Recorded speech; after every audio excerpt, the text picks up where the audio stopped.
NHL hockey in the 1970s featured several colorful and oddball goaltenders, and no one personified this slightly unhinged persona more than Gary "Suitcase" Smith. The happy-go-lucky Smith left his mark wherever he played, while often enduring a nightly bombardment of pucks while backstopping horrible franchises. But despite his fun-loving persona, the pressures of hockey drove him to a nervous breakdown, and he was once in such a depressive state that he thought he was on the brink of death. Gary Smith's wild career was full of meteoric highs and devastating lows, and while he brought great joy to fans and teammates alike, he'd also suffer unspeakable personal tragedy.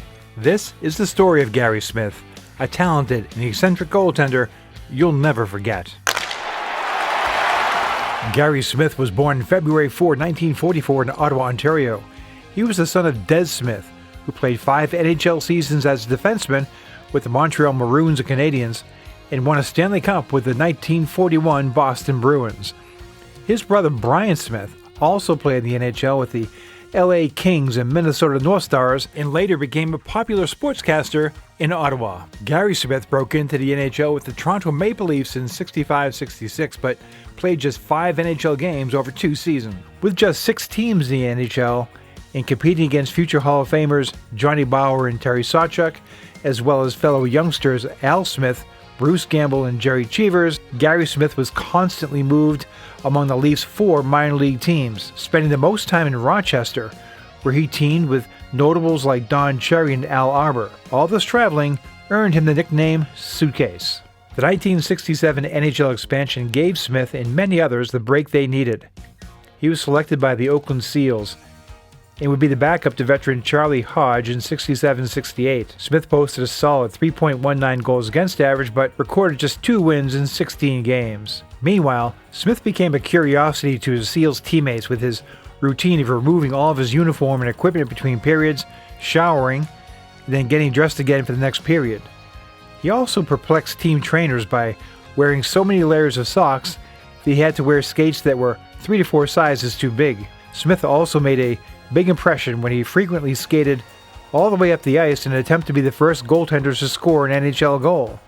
Although fans loved it, the NHL soon passed the Gary Smith rule, prohibiting goalies from skating past their own blue line. He does the center with Ullman and Ellis. He goes to Henderson. Center to the football. Right football. Couldn't get a shot. And here's Gary Smith skating up to center right. And he shoots it down the ice. At 6'4" and 215 pounds, Smith was a huge goalie for his time, and new Seals coach Freddie Glover liked big goalies. So in 1968-69, Smith assumed the Seals' starting role, logged 4 shutouts, and posted a 2.91 goals against average as the Seals reached the NHL Western Division playoffs. The hard-partying Smith also began earning reputation off the ice as well. According to Smith, he adopted the Seals' team motto, quote, "Do your best, and if that's not good enough, get hammered."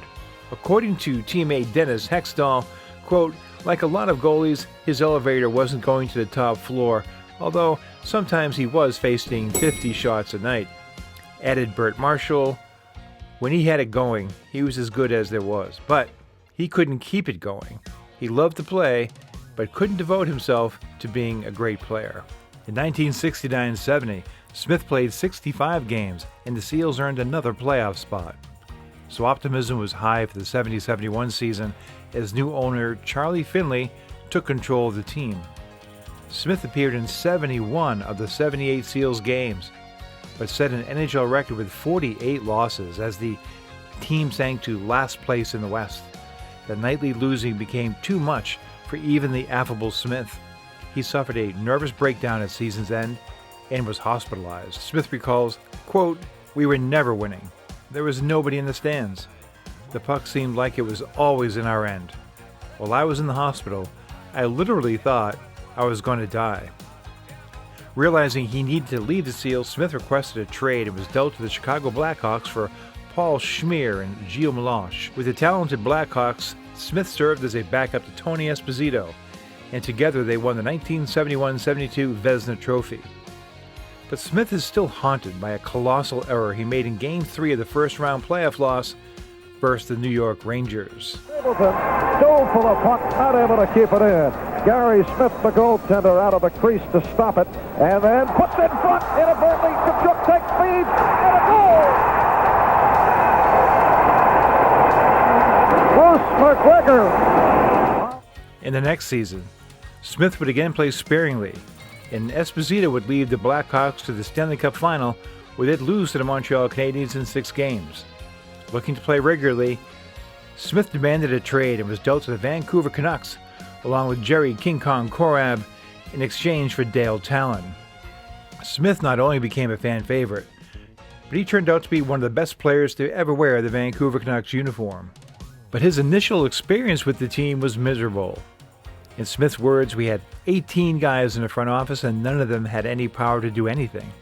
Nobody from the Canucks was even talking to the players about signing new contracts." The troubles of the team reached a boiling point when Smith chose not to join the team on their trip to Chicago for a match against the Blackhawks.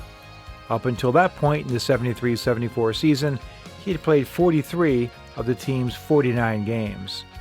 So Smith would finish the season with a record of 20-33-8 and was named the team's MVP. In the offseason, Vancouver hockey legend Phil Maloney was given full control of the franchise's coach and general manager, and then the team was sold that summer to Western Broadcast Sales, a local broadcasting company. These changes ushered in a new era for Vancouver Canucks hockey and manifested themselves in a greatly improved on-ice product. The 1974-75 season was easily Smith's best, as the Vancouver Canucks won 38 games to capture their first Smythe Division championship, and Smith was the key. He played in 72 of 80 games with a record of 32-24-9. His 6 shutouts that season is still a team record. He finished 5th in the Hart Trophy balloting that season and played in the NHL All-Star Game. Smith credited old teammate Tony Esposito for helping him improve his concentration during games. And I think he's the best goaltender in hockey, and I love the guy, and he's taught me a lot, and he's taken me from a mediocre goaltender to a little bit better than mediocre anyway. Well, he taught me, I think, mostly concentration. I used to lose my concentration. Now I concentrate in 5-minute cycles. I divide the game into 12 5-minute cycles, and I hope that they don't score me in the first 5 minutes, and even if they do, then I say, well, they're not going to score me the next 5 minutes. And even if they do, I say they're not going to score the next 5 minutes. So I concentrate the whole game like that, and I find that this really helps me. By virtue of winning their division, the Canucks received the first-round playoff bye, but drew the Montreal Canadiens in round 1. Try as they might, the punchless Canucks could not solve Ken Dryden and the Habs, and they lost in 5 games. Gary Smith had carried them as far as he could. Lafleur fanned on the pass, then he got it to Wilson. Wilson is over the line, there's the shot, oh, and a save! A splendid save. Here come the Canadians to the line. In goes Lambert, he shoots, and a tremendous save by Smith and Lambert. Right in front of the shot by Savard. Coming out, he lost it. Here's Lafleur playing it to the other side. Now Cournoyer coming in. Cournoyer shoots. Oh! That was probably the best save. Here's Cournoyer trying.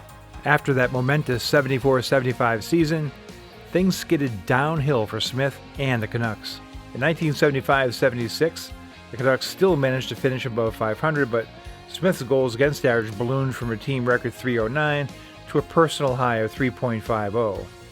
He went 20-24-6 that season, which would prove to be his final in Vancouver. Smith's future in Vancouver was doomed, thanks to him leaving the team after a loss in Pittsburgh and then sealed by his drunken antics at a Canucks Christmas party. A heavily intoxicated Smith was introduced to the wife of Canucks owner Frank Griffiths Sr. and was informed that her father was Dr. Ballard of the dog food company fame. Smith replied that he could, quote, see the family resemblance from the can. That summer, Smith was traded to the Minnesota North Stars for Cesar Maniago. But by 1976-77, the North Stars team was in disarray, and Smith won just 10 of the 36 games in which he appeared.